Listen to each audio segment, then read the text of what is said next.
Bismillahirrahmanirrahim. Allahumma salli ala Sayyidina Muhammad wa ala ali Sayyidina Muhammad. Assalamualaikum warahmatullahi wabarakatuh. Alhamdulillah.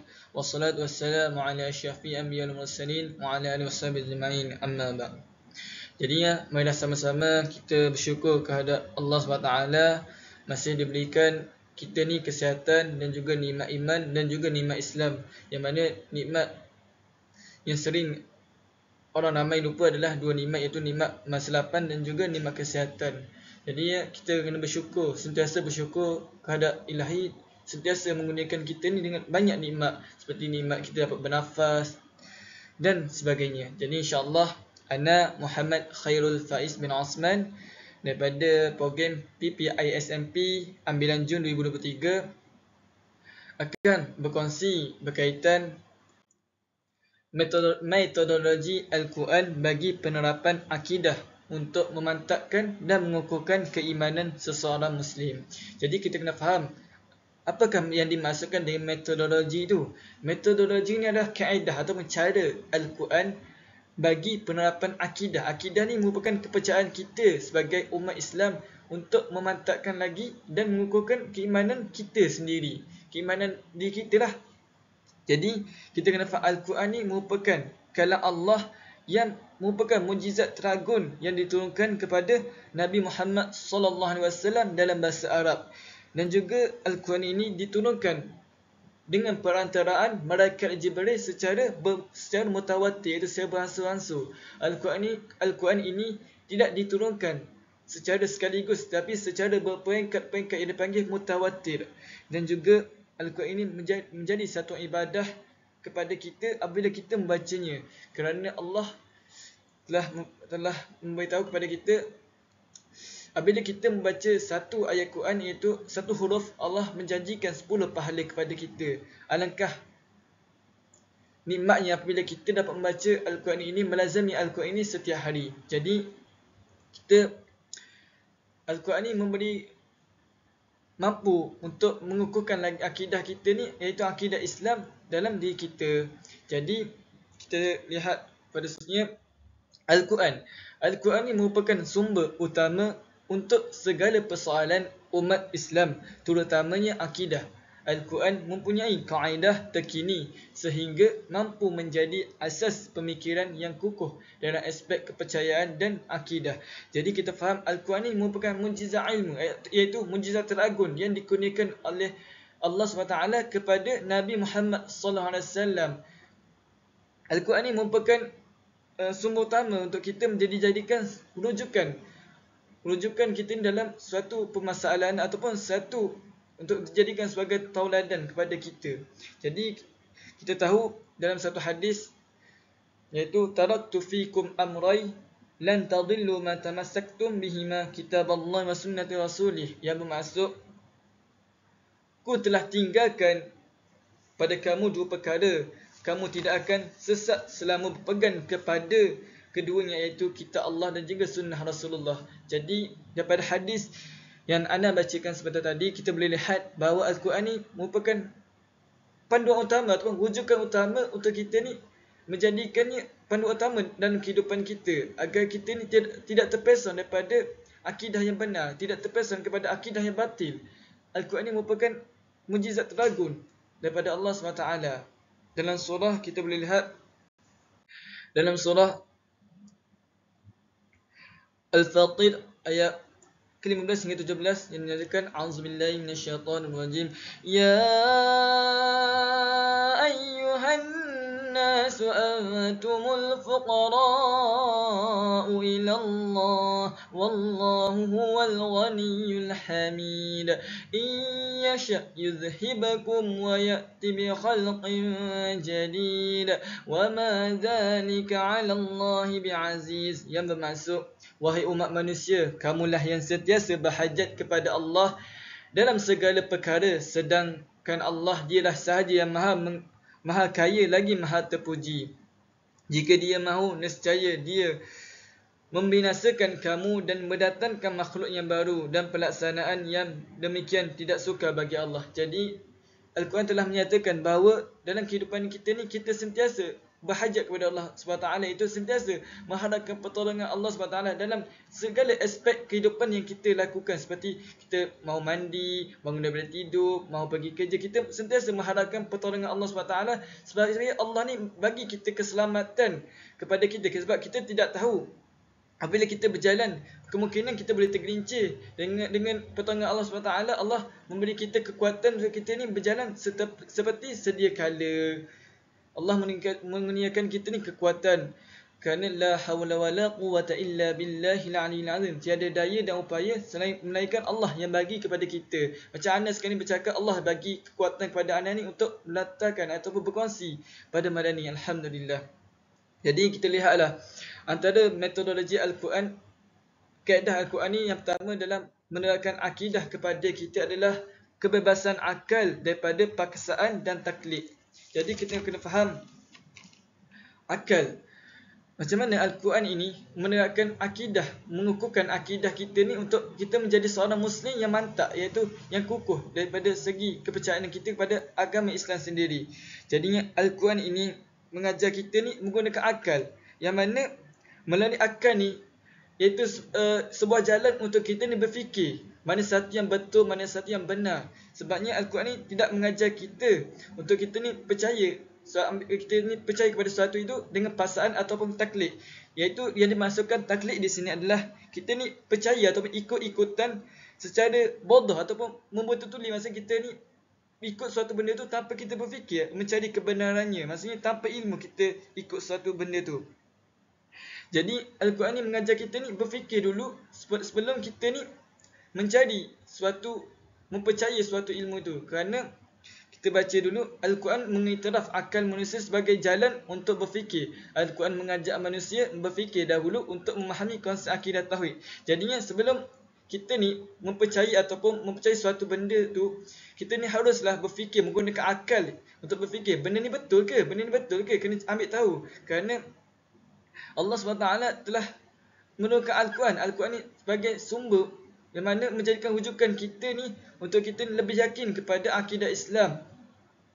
Dalam firman Allah dalam surah Muhammad ayat ke-19, fa'al a'udzubillahi minasyaitonir rajim, fa'alam annahu la ilaha illallah, yang bermaksud maka ketahuilah bahawa tidak ada Tuhan yang berhak disembah melainkan Allah. Jadinya kita kena faham Allah SWT ni merupakan Tuhan kita, Tuhan sekalian, Tuhan rahmatan lil alamin. Kerana Allah telah menyatakan tiada Tuhan melainkan Allah. Fa'alam annahu la ilaha illallah, yang maksud la ilallah, tiada Tuhan. Maksudnya setiap yang berlaku ataupun setiap suatu perkara kita ni semuanya Allah punya, kita kena faham. Maksudnya kita ni tidak ada apa pun sebenarnya. Allah bagi kekuatan kepada kita untuk kita ni bercakap, untuk kita berjalan, untuk kita bermain. Jadi tanpa Allah bagi kita kekuatan, kita ni tiada apa-apa sebenarnya dalam kehidupan kita ni. Kita kena faham begitu. Jadi justru Al-Quran tidak memaksa manusia untuk menerima bulat-bulat akidahnya sebelum manusia ni berfikir. Al-Quran menerapkan akidah ke dalam diri manusia dengan pembebasan daripada taklid buta, iaitu mengikuti sesuatu kepercayaan tanpa mengkaji dan berfikir. Al-Quran melarang sama sekali mempercayai sesuatu tanpa berfikir dan mengkaji kebenarannya. Jadi kita boleh lihat Al-Quran ni bukan satu paksaan kepada kita ni untuk kita ni menerapkan akidah, iaitu akidah Islam. Jadi Al-Quran ni mengajar kita ni untuk kita berfikir dahulu sebelum kita mempercayai suatu benda itu. Dalam firman Allah dalam surah Al-Isra ayat yang 36, a'udzubillahi minasyaitonir rajim, wa la taqfu ma laysa laka bihi 'ilmun innas sam'a wal basara wal fuada kullu ulaika kana 'anhu mas'ula, ila akhir ayat. Yang bermaksud, dan janganlah kamu mengikuti apa yang kamu tidak mempunyai pengetahuan tentangnya. Sesungguhnya pendengaran, penglihatan dan hati semuanya itu akan diminta dipertanggungjawabkan. Jadi kita faham ayat di atas yang anda bacakan sebentar tadi adalah menerangkan tentang jalan untuk kita beriman dengan akal. Yang mana kita tahu akal ni Allah kurniakan kita untuk kita berfikir, mencari pengetahuan, mencari ilmu untuk kita ni lebih yakin kepada akidah Islam, untuk kita ni membezakan mana satu akidah yang betul, mana satu akidah yang benar. Tanpa kita menggunakan akal, menggunakan akal sebaiknya untuk kita ni memanfaatkan akal ni untuk mencari ilmu, maka kita ni akan dimurkai oleh Allah SWT, dan juga Allah ni melaknat kita kerana kita tidak menggunakan akal dengan sebaiknya. Jadi akal ni yang digunakan oleh Allah SWT haruslah kita ni memanfaatkannya dengan mencari ilmu, mengukuhkan pengetahuan kita atau mengukuhkan lagi keimanan kita terhadap Allah SWT. Kerana Al-Quran ni tidak mengajar kita untuk kita ni ikut sesuatu tu membetul-tuli, iaitu ikut semata-mata tanpa kita ni mencari pengetahuan ataupun ilmu tentang suatu perkara itu. Jadi Al-Quran telah sebut jelas suatu perkara itu kita kena mengkaji dahulu, mencari pengetahuan tentang suatu perkara itu agar kita ni yakin untuk kita mencari suatu benda itu, agar kita ni menganuti akidah yang benar, itu akidah Islam. Jadi kita lihat betapa besarnya akal yang dikurniakan Allah SWT ini untuk kita berfikir mana satu akidah yang benar dan juga akidah yang batil. Jadi Al-Quran ni mengajar kita untuk kita menggunakan akal ni untuk kita memilih mana satu yang betul. Jadi metodologi Al-Quran yang kedua dalam penerapan akidah yang benar adalah untuk mengukuhkan lagi akidah kita adalah menggunakan akal untuk berfikir dan mengkaji menerusi alam nyata. Yang mana kita tahu dengan menggunakan akal ni kita dapat berfikir dengan baik, dengan rasional, dengan baik lah. Jadi kita tahu kita ni wajib berfikir dan menggunakan akal, kerana akal ni tuntutan pertama akal adalah kita tahu adalah mengenal pencipta kita. Kerana dalam agama Islam mengajar kita perkara pertama sekali adalah al-awwaluddin ma'rifatullah. Yang pertama-tamanya mengenal agama adalah dengan mengenal Allah SWT. Jadi dengan mengenal Allah ni kita tahu tentang sifat Allah SWT, keagungan Allah SWT. Jadi macam mana kita nak mengenal Allah ni? Dengan kita melihat ciptaan-ciptaan Allah SWT seperti kejadian langit, kejadian bintang, kejadian pokok-pokok, haiwan. Seperti yang paling mudah sekali kita boleh lihat contoh diri kita sendiri, kejadian manusia daripada setitis air mani tu, yang mana kita tahu air mani merupakan air yang hina dijadikan manusia. Jadi kita tahu bahawa terciptanya suatu perkara itu bila kita fikir, mesti setiap berlaku tu mesti ada penciptanya. Jadi kita kena Al-Quran mengajar kita ni untuk kita mencari ilmu pengetahuan untuk kita ni lebih yakin terhadap akidah Islam. Jadi kita boleh lihat contohnya tentang kejadian alam itu sendiri, iaitu teori Big Bang, iaitu kejadian sistem suria. Yang mana kita tahu dalam Al-Quran telah menyebut kejadian tersebut sebelum saintis pada masa kini menjumpai teori Big Bang tu. Yang mana kita tahu teori Big Bang ni daripada zarah-zarah yang terpecah, ia mengecil dan menjadi satu mampatan yang padat. Dan bila mampatan yang padat tu, haba, maksudnya mampatan tu tidak dapat menahan haba yang kuat sangat, menyebabkan dia meletus. Bila meletus tu terciptalah sistem suria dan banyak lagi sistem. Yang kita kena faham, Al-Quran telah memberitahu tentang kejadian alam ni sendiri. Sebab macam mana kita tahu Al-Quran ni mengetahui tentang kejadian alam itu? Sebab kita kena faham Al-Quran ni datang daripada siapa? Mestilah datang daripada penciptanya, iaitu Allah SWT. Jadi kita ni bila kita melihat suatu kejadian alam ini ataupun kejadian yang Allah cipta, kita kenalah berfikir. Sebab dalam Al-Quran ada menyebutkan, adakah kamu tidak memikirkan, afala ta'qilun, afala tazakkarun, apakah kamu tidak memikirkan tentang kejadian-kejadian alam ini? Jadi kita boleh lihat bahawa setiap yang berlaku tu pasti, setiap cerita Allah SWT mesti ada penciptanya. Iaitu seperti kejadian air hujan. Jadi kita boleh lihat dalam surah Al-Hajj ayat yang kelima itu mengatakan tentang kejadian manusia ini daripada setitis air mani, kemudian menjadi segumpal darah, kemudian menjadi seketul daging, dan kemudian menjadi kejadian yang sempurna, iaitu kita lah menjadi kita sebagai bayi. Jadi Al-Quran telah, bila kita lihat tentang kejadian manusia sendiri daripada air mani, yang kita air yang paling hina, jadi kita boleh lihat kebesaran Allah SWT ni. Allah ni Maha mencipta, Maha berkuasa terhadap suatu perkara itu. Dan Allah juga menurunkan air hujan ke bumi apabila ni air hujan ke bumi untuk menghidup-hidupkan tumbuhan, menghidupkan, bagi kita ni sumber minuman kepada kita untuk kita ni meneruskan kehidupan kita. Jadi dengan adanya begini, kita ni kena yakin kepada Allah SWT.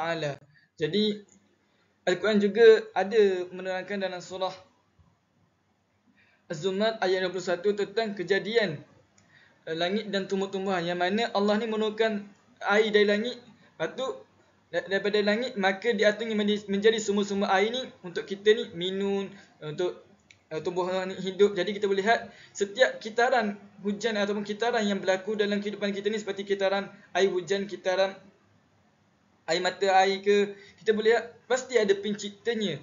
Suatu perkara itu tidak akan berlaku dengan begitu. Kita boleh lihat tentang bumi sendiri berputar pada paksinya ataupun orbitnya, kita tahu. Jadi pasti ada pencipta yang mengatur semua itu, iaitu Allah SWT.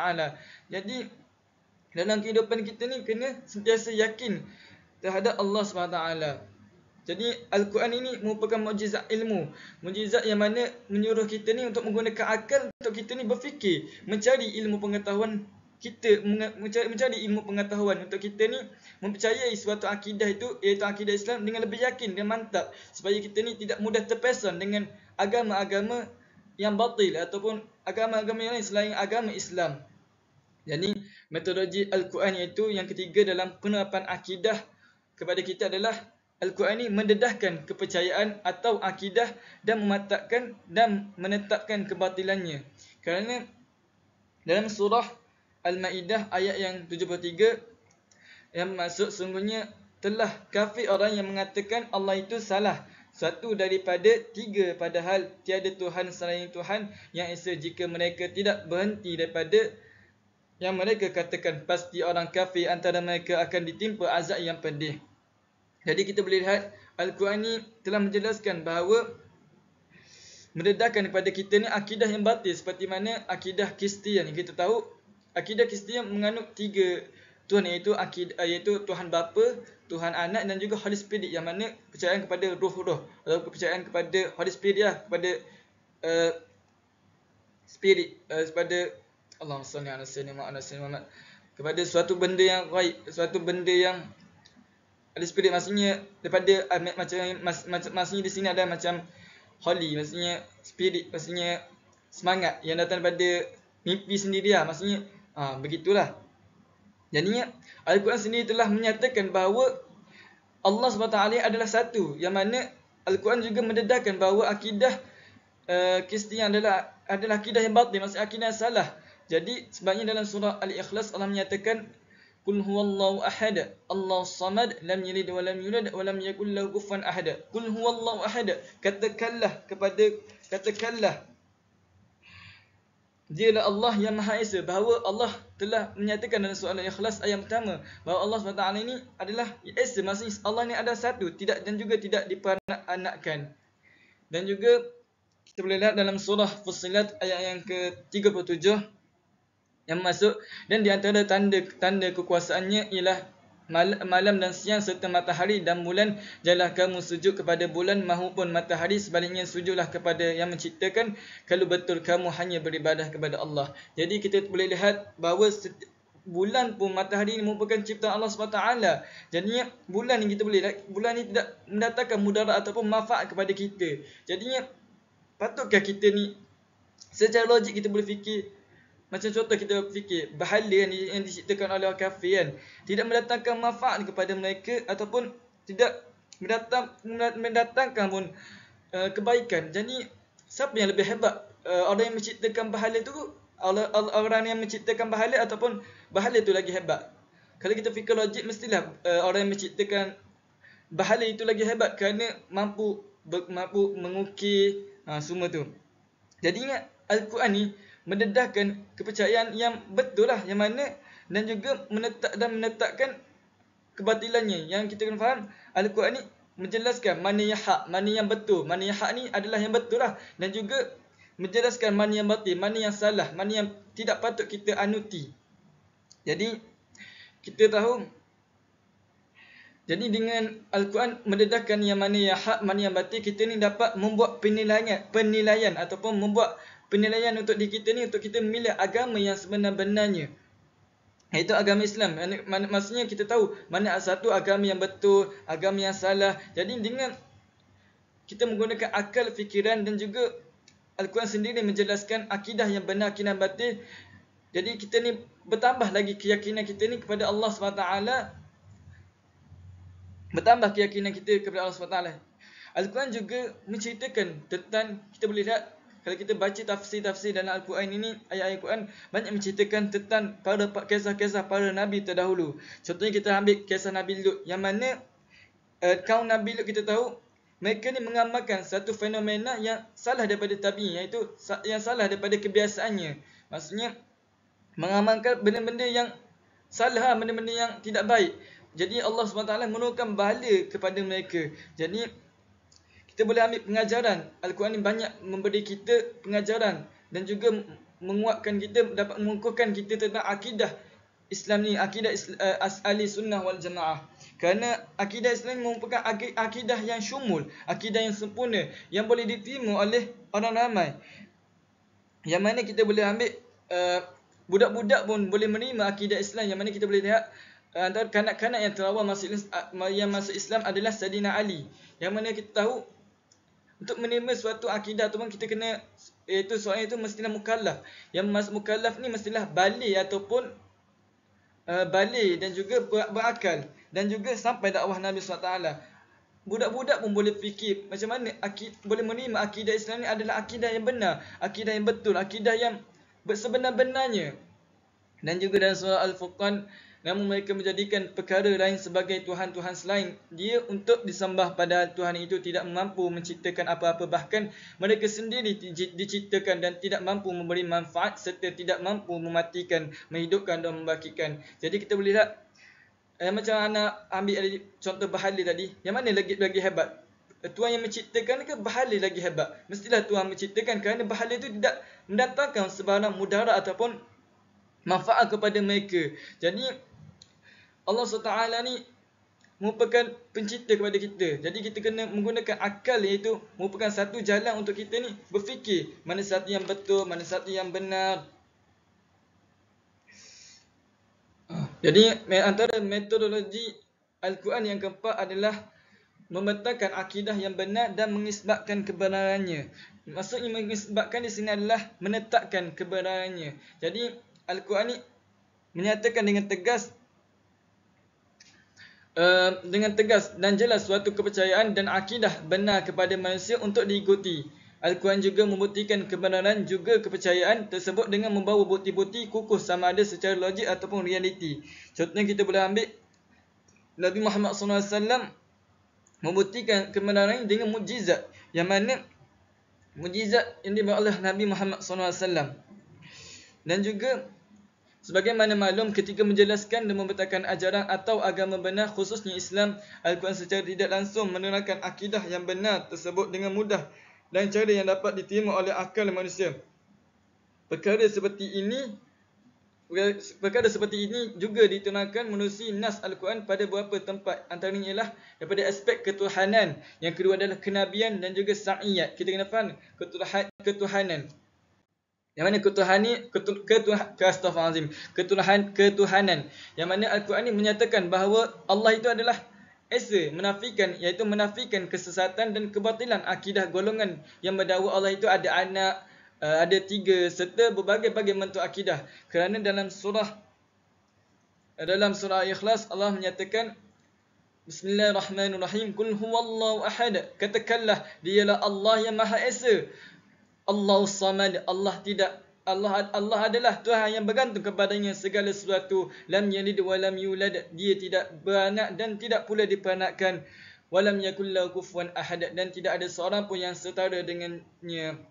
Jadi kita faham Allah ni adalah esa, dan juga tiada pun makhluk di bumi ini ataupun cipta Allah sendiri yang setanding dengan Allah SWT. Kerana Allah ni pencipta kita. Mana mungkin pencipta kita ni sama taraf dengan ciptaannya. Mesti Allah ni lagi agung, lagi hebat. Allah lagi hebat Allah SWT ni. Jadi kita kena yakin Allah ni merupakan pencipta kepada kita. Dan juga antara lainnya, Al-Quran sentiasa mencabar orang-orang kafir ni untuk merenung ciptaan Allah serta memikirkan keajaibannya. Di samping itu pula, Al-Quran kerap membantahkan konsep akidah yang benar, terutamanya tentang keesaan Allah dan sifatnya yang maha mutlak dan sempurna. Jadi kita lihat Allah ni juga mencabar orang-orang kafir ni. Orang kafir, mana bahawa setiap ciptaan mereka seperti mereka mencipta bahagia tidak dapat mendatangkan mudarat ataupun manfaat kepada mereka sendiri. Jadi dalam firman Allah SWT, "Lau kana fihima alihatun illa Allahu lafasadata fasubhanallahi rabbil 'arsyi 'amma yasifun." Yang maksud sekiranya ada di langit dan di bumi Tuhan-Tuhan selain Allah, tentulah keduanya itu telah rosak binasa. Maka Maha suci Allah yang mempunyai arasy daripada apa yang mereka sifatkan. Jadi kita melihat contohnya, anda ambil contoh analogi, dalam sebuah negara itu ada dua pemimpin. Maka mestilah pemimpin ini kata macam ni, pemimpin ini nak buat macam ni. Mestilah akan berlaku pergauduhan dan menyebabkan sebuah negara itu binasa. Maksudnya hancurlah negara itu bila ada dua pemimpin yang sama jawatan dan juga sama kuasanya. Jadi kita kena yakin bahawa Allah itu Maha Esa. Jadi aspek kedua adalah kenabian, yang mana Al-Quran menolak dakwaan serta akidah menyeleweng golongan Kristian yang menganggap Nabi Isa sebagai Tuhan atau anak Tuhan. Sudut hakikatnya, baginda juga sebagai manusia dan tidak bukan sebagai Rasul utusan Allah. Jadi kita boleh ambil di sini adalah bahawa Nabi yang diutuskan oleh Allah SWT ni adalah yang terbaik untuk kita.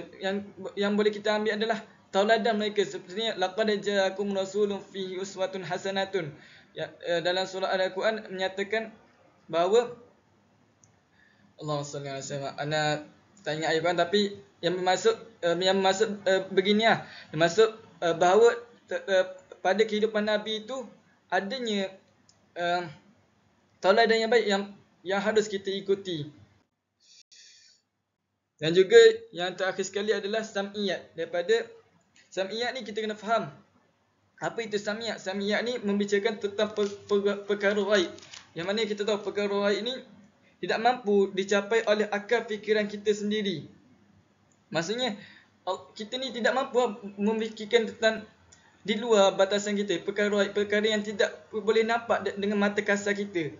Jadinya dengan adanya Al-Quran ni, Allah SWT ni banyak memberitahu tentang syurga, neraka dan juga tentang perkara ghaib yang lain. Jadi kita ni kenalah beriman terhadap perkara ghaib. Dan juga kita harus menerapkan konsep keimanan kita ni dengan sentiasa mempercayai kepada Allah SWT. Jadi insyaAllah setakat itu saja daripada ana. Jadinya semoga apa yang baik itu datang daripada Allah SWT, yang baik itu datang daripada Allah SWT, dan juga yang kekurangan itu, yang buruk itu datang daripada diri anda sendiri, dan keduanya datang daripada Allah SWT. Jadi insyaAllah kita haruslah memanfaatkan akal yang digunakan Allah SWT, dan juga menggunakan akal ini untuk kita mencari ilmu pengetahuan, untuk kita ni dapat mengukuhkan lagi keimanan kita dan juga mengukuhkan kita ni sebagai seorang Muslim terhadap akidah Islam, iaitu akidah yang benar, akidah yang syumul. Jadi dengan ilmu ni kita dapat membezakan mana satu akidah yang benar, kerana di akhir zaman ini cara kita untuk memilih agama yang benar dengan menggunakan ilmu. Jadinya kita harus memanfaatkan waktu-waktu yang terluar ni dengan menuntut ilmu di surau-surau dan di mana-mana platform yang menganjurkan kuliah agama. Jadi insyaAllah setakat itu daripada ana. Jadi ana nak mengajak antum semua untuk membanyakkan selawat. Allahumma salli ala Sayyidina Muhammad wa ala ali Sayyidina Muhammad. Wallahu a'lam. Assalamualaikum warahmatullahi wabarakatuh.